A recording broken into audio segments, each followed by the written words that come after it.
And today's What If? It's what if the world lost its mightiest heroes? Okay, this was like a brutal half hour. This was dark. I was not expecting What If to go there.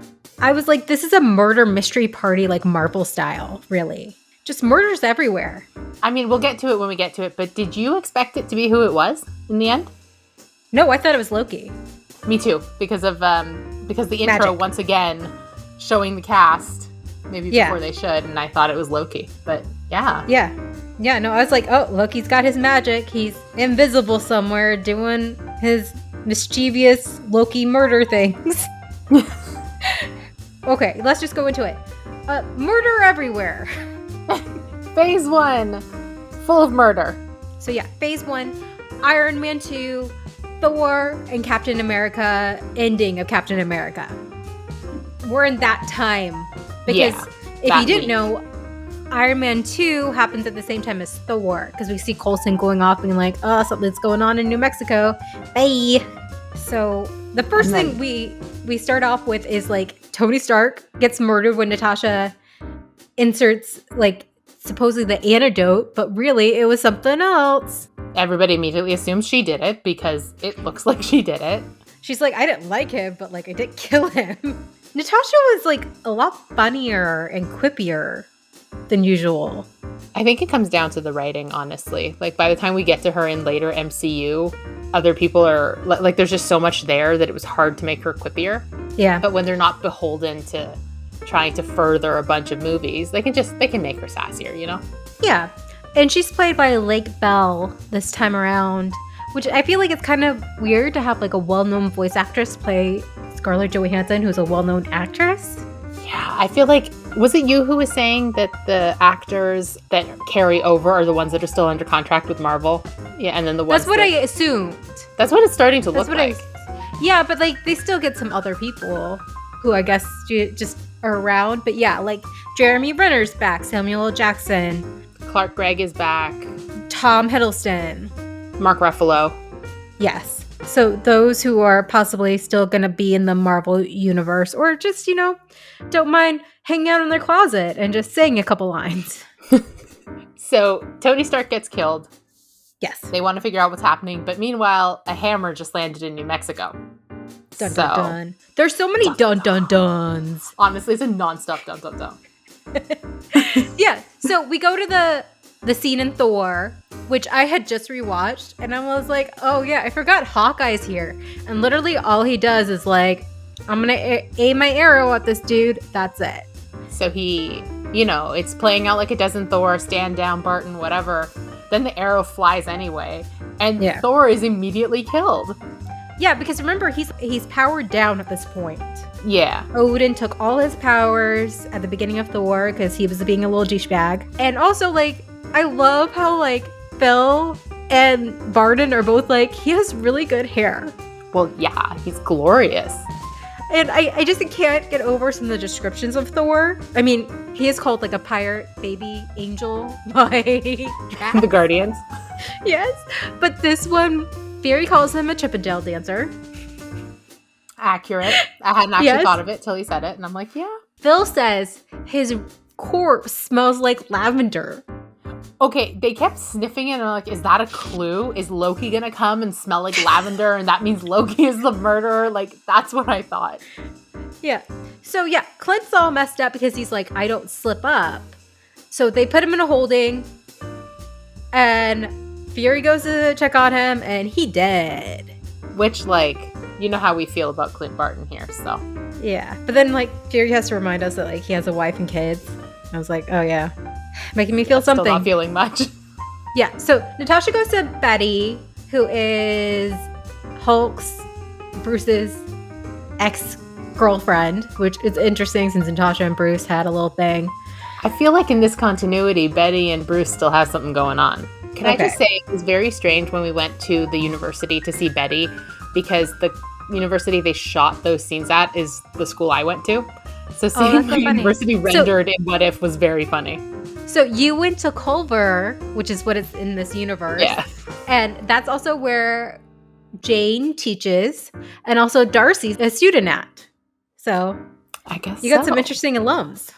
Yeah, I'm a graduate of the local canon MCU university. They're like walking through the fields. I'm like, I used to play soccer there. No. So yeah, Hulk is just, why do I keep calling him Hulk? His name is Bruce. Bruce keeps hanging out. Yeah, Bruce is hanging out with Betty, and oh God, okay. This is just insane. This was messed up what happened to him. So someone shoots Bruce that makes him go into the Hulk. And he literally like blows up like a balloon. He like swells up and pops. Which, like, if I was a child, I never would watch this again. That would have freaked me out beyond. But yeah, that was disturbing. Okay, so Natasha does her hero landing pose when she like runs away from the Hulk. I just have to note that no matter what reality, Natasha does the pose. She's such a poser. And then, so yeah, Natasha does some research because that's what Natasha does. We find out that Phil's password is like Steve, I love Steve. Yeah, it was like, she's laughing at him. I'm going, but you know, like nobody would guess that. So maybe it's not a bad password. I know, like maybe guess it's something Captain America related, but like not to like hashtag Steve, I love Steve 78 or whatever. Like nobody's gonna get that. No. So she finds out it has something to do with Hope Van Dyne. Fury figures it out too. Oh my God, we forgot about how the Asgardians just came. So the Asgardians show up to take over, not to take over, but to get revenge for Thor being killed. Yes, and they give Fury a day to solve the mystery. So Natasha calls him and says, Hope, it's all about Hope. And then he debates, you know, he pulls out a little pager from the 90s and he debates calling Captain Marvel. And then he also, like Natasha, puts 2 and 2 together. Fury teams up with Loki. Loki has a great time kicking the old man's ass, who is mourning his daughter. Which we should say is Hank Pym. Yeah, it's Hank Pym, by the way. Hank Pym is the murderer because in this continuity, Hope was a S.H.I.E.L.D. agent and died in the field. And he's like, she's not an agent, she's my little girl. I'm like, the two are not mutually exclusive. And she's an adult. But no, and we also know that in Ant-Man, him wearing the suit is doing something to him. And he seems to be in it for a while. So I think it's made he did not look well. Yeah, so it's not just like his mourning, it's the mix of him also being in the suit. That's why they got Paul Rudd Scott. Right. To take over for him. Yeah, then they do that thing where they show like the scene, but it's little Hank Pym. We know what's going on. Going into Hulk's heart and making it big until he explodes. That's for all the people who said, hey, defeat Thanos by having Scott go into his butt. I mean, still would have worked. Clearly it would have worked.